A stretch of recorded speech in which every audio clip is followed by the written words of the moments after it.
Hi there, Kevin Tharp here. Today I'm going to make Irish soda bread.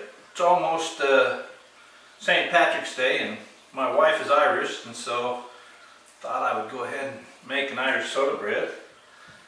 One of the things that I'm doing here is just go ahead and greasing up this skillet, and I'm going to throw it in. I'm preheating my oven to, and it depends upon what recipe you look at. They say anywhere between 375 and 350. So 350 to 375. I'm going to go with the 375 this time, just to see how it works. This is a new recipe for me, so I don't know how this is going to turn out, but that doesn't matter. That's all part of cooking. So I'm just greasing up this pan with some butter so that it'll be well lubricated. And I'm using a cast iron skillet here. I'm just going to go ahead and throw that in to the oven. I'm going to let that preheat with the oven. Wash my hands here real quick, get some of that butter off before we get started.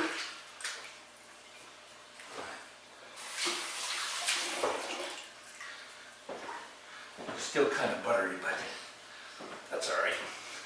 So I've already gone ahead and I've measured out my ingredients. The recipe that I'm making today is actually from Epicurious. So we will be working from them. And what I've got 5 cups of flour. I've got 1 cup of sugar. I need 1 tablespoon of baking powder. 1 tablespoon of baking powder. And the cool thing about baking powder is it's got that little thing on there just so that you can measure it off, get it nice and level as it comes out. It's always a handy thing. Then I need 1.5 tablespoons. No, I need 1.5 teaspoons of salt. That's a big difference. So I've got a 1 here.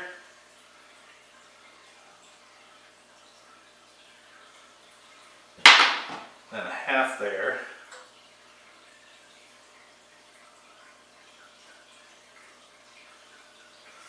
I just throw that right in there. And then I've got 1 teaspoon of baking soda. So take and throw that in there as well.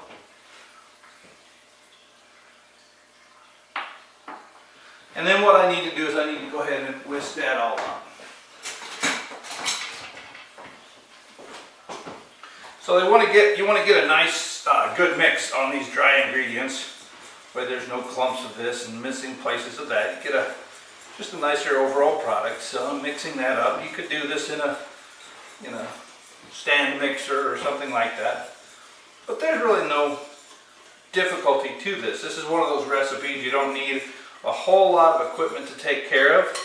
If you didn't have a cast iron skillet, you could cook it just in a regular old bread pan, or really just about anything, because you turn it into more of a sort of ball and put it out there. And so there's a lot of different ways that this can be done. The Irish didn't always have all of the fancy things that we have today as part of their repertoire. So now I get mixed signals. I looked at a number of different recipes for this, calling for unsalted butter. This recipe that we're using is, again, I said it's from Epicurious. This calls for room temperature butter. Sometimes they call for cold butter. And I'm not enough of a food scientist to know the difference of exactly which is which. I know if you're cooking chocolate chip cookies, the butter is one of the things, the way that you manage the butter is one of the things that really helps you determine whether or not, or how that cookie is going to turn out. So I'm just going to go ahead and I'm going to end up mixing this all into the dry mixture. So I'm just going to cut this in. This is about room temperature, maybe just slightly less. And I'm just cutting it into cubes because one of the things that we will do is we will mix it into, or sort of cut this into that flour mixture, And it's just a lot easier to do if you've got smaller pieces than if you've got great big pieces. So I'm just kind of breaking these up into pea-sized bits to make the whole thing easier. Or at least I think that's going to make the whole thing easier. So now I go ahead and I add that in there. And it wants me to use my fingers to combine this. Whoops, I just dropped a piece of butter on the ground. We'll leave that down there.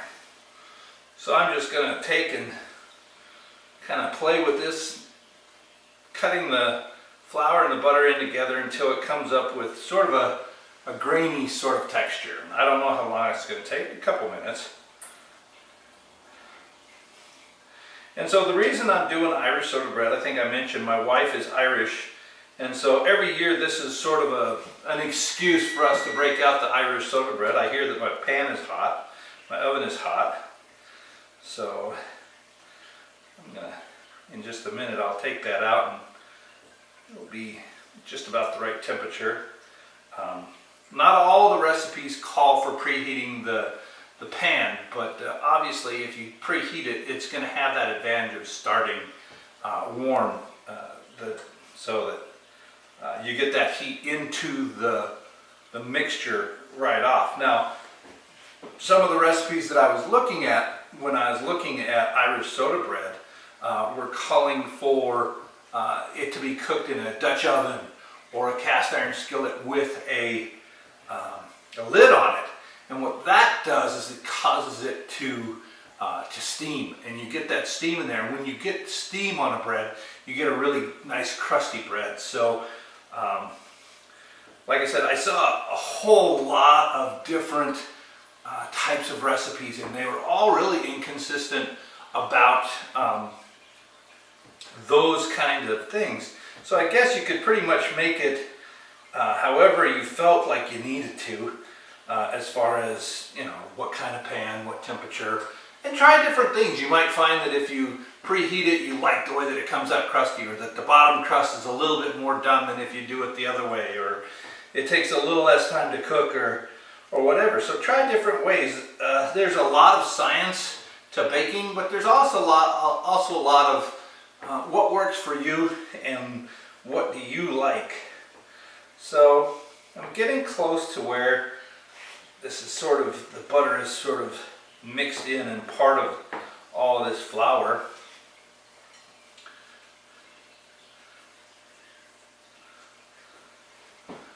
Okay, so the next thing that it calls for is 2.5 cups of raisins.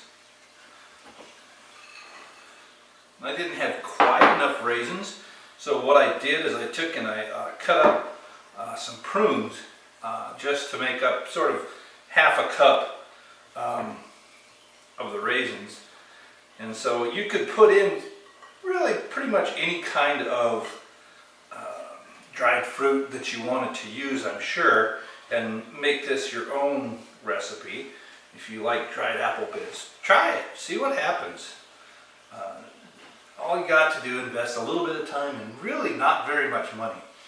Okay, another thing that it calls for, now all of them don't call for the raisins and all of them don't call for the caraway seeds, but I wanted one that had a recipe with fruit and caraway seeds. So this is going to give it a very different taste than if you don't have it. Caraway seeds are one of the ingredients to rye bread that gives it its unique flavor.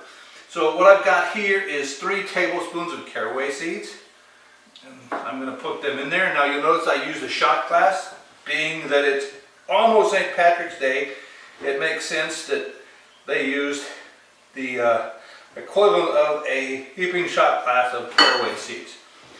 Maybe that's a little bit prejudiced, but I hope it doesn't offend anybody. It's not meant to be. Okay, so I've got that all mixed up, and the ingredients that remain are 2.5 cups of buttermilk and 1 large egg. So you need to take and add the egg to that buttermilk. And I'm going to find that whisk, and we're going to whisk that up again and mix that well. Now, you'll notice that the container that I got for my buttermilk actually contains 2 cups. So it's never convenient. You have 2 cups of buttermilk and you need 2.5 cups for the recipe. There's a couple things you can do. And you don't have to buy buttermilk. You can make your own, but I've tried that in the past and it's kind of a pain. So I just decided to buy the buttermilk. And what I did this time is I just went ahead and I added that 1/2 cup of milk. The acid's going to be a little bit off, but it's not going to be off, I don't believe, so much that it makes it so that it doesn't really work. I'm going to get that pan out of there before it overheats.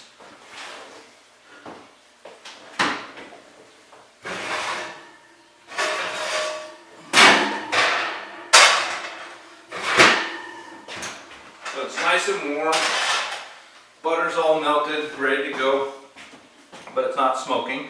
Now the trick with this is you don't want to overmix the ingredients.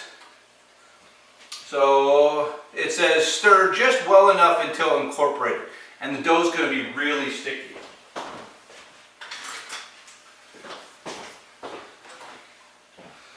So I'm going to put sort of a hole in the middle here. You could actually do this on the board, but it's a little bit messier if you do it that way. Now you notice I didn't pour the whole thing in. I'm just adding a little bit at a time and stirring as I go. That will allow me to actually stir a little bit less because you don't really want to overstir this. So the way that this works, this is not a yeast bread, it's a soda bread. So the combination of baking soda and baking powder is what's going to allow this to have the chemical reaction that adds the air to this mixture. So this will actually rise while it's in the oven. Unlike a yeast bread that most of the rising is done before you ever get it in. So this is really thick right now. You can see I'm sort of just, not struggling, but having to work this. Still adding more of the milk, but it's become a two-hand job as this has thickened up. If I'm going to stir it, I need to hold on to that bowl or I'm going to end up throwing the bowl on the floor. And we don't want to do that. Then you have to make the decision, do I pick up the dough, put it back in, or do I start from scratch? Not a decision you want to have to make. So you have to just hold on to your bowl a little bit. It's getting pretty close. It's really sticky. I don't know if you can see this, that it's really sticky right now. And it's going to stay really sticky because it's, well, that's the way that it's supposed to be. So, as I was saying, a yeast bread, it does most of its rising before it goes in the oven. A soda bread is going to do most of its rising, or all of its rising, while it's in the oven. So we'll put this in that bowl after I get it nice and stirred here. And I'm just trying to get it so you don't see any dry bits of flour in there, because you don't want to bite into a dry chunk of flour in your soda bread. But you don't want to stir it too much more than that. So what I have right now is sort of a thick, gooey bread dough, batter. More of a batter than a dough, it seems like. So now what it's going to call for me to do is to transfer this into the skillet, smooth the top with it mounted slightly in the center, and then just cut an X in the top of it. So let me go ahead and do all of that.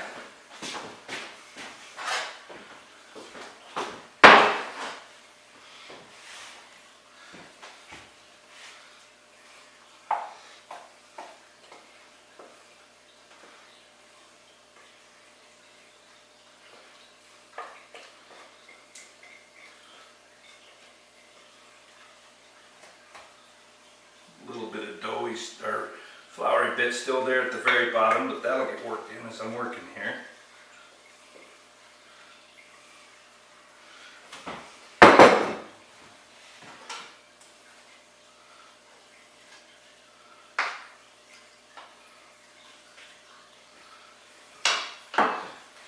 Now that is already starting to, I can already smell where that dough hit that warm butter. So I'm just sort of making sure that it goes all the way to the edges, that it's kind of smooth on the top, not completely smooth, but kind of smooth, and then has a deeper section right there in the middle so that it's slanting down towards the edges. You don't want it completely smooth because you want it to come out of the oven with that dome shape.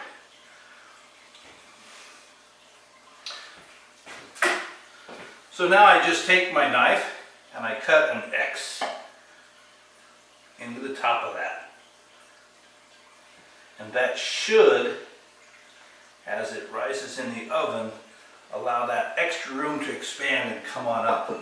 So what it's saying is about an hour and 15 minutes on this particular recipe. We'll have to check and watch and see, but what you do is you take and you'll put it's like a toothpick in there and see if it comes out with any dough. And when it comes out without any dough, that's when it's done. So I'm going to go ahead and I'm going to transfer this to the oven. I'm going to set my timer for 75 minutes. And then we'll check it when it's done. Alright, so we've gone, we went about an hour, and then I checked the internal temperature on this Irish soda bread, and you'll see that it's somewhere right around 200. It said that 180 is temperature when you know it's done. So now we'll let this sit for about 10 minutes, and we'll take it out to cool, and then later on we'll have a chance to eat it. I'm Kevin Tharp. You're surviving with Kevin. I'll talk to you later.